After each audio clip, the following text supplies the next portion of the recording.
The Temple of Artemis is a Greek temple that can be dated back to the Bronze Age. It was built in the Greek city of Ephesus in what is now modern-day Turkey. Also known as the Temple of Diana, this legendary temple was constructed 3 times, but was unfortunately destroyed each time. It was the second build of the temple, around 550 BCE, and its infamous destruction by Herostratus that put our next ancient wonder of the world in the history books. The first temple was originally thought to date back to around 700 BCE, but excavations have since shown that the site was occupied hundreds of years earlier. Pottery evidence dates the site to the period known as the Greek Dark Age, as early as 900 BCE, almost 3,000 years ago. The first temple is known as the Reupload temple. This first temple was destroyed by a flood in the 7th century BCE. When the waters receded, they left behind 50 centimeters, 20 inches of sand on the temple floor. There is evidence that the site had many floods, but people worked hard to protect and repair the temple, suggesting that the location of the temple was very important to the people of Ephesus. It wasn't until around 550 BC that a second temple was built on top of the first. Rather than clay, this may have been the very first temple to have been built with marble. It was home to a statue of Artemis herself, the Amazonian goddess of hunting and fertility. This became a hotspot for people and tourists around the ancient world. Thousands of items from this era have been found on the site at Ephesus, including some of the first inscribed coins ever made.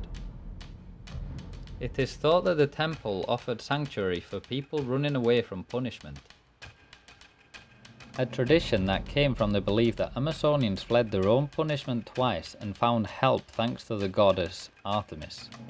It is the fall of this temple in 356 BC that would make this wonder famous. Not much is known about the arsonist Herostratus, who was the culprit of this infamous crime. One thing we do know is why he did it. This wasn't to get revenge or even to start a fight. Herostratus burned the Temple of Artemis to the ground just to become famous. After turning himself in, Ephesians tortured Herostratus, asking why he did such a thing, only replying that he did it only so his name would be remembered throughout history. Knowing this, Ephesians made it a crime to even utter his name, and any mention of Herostratus was punishable by death. Obviously, that didn't work out too great for them, mostly thanks to the Greek historian Theopompus, who ignored the decree to make sure people like us today would know the fate of the Temple of Artemis.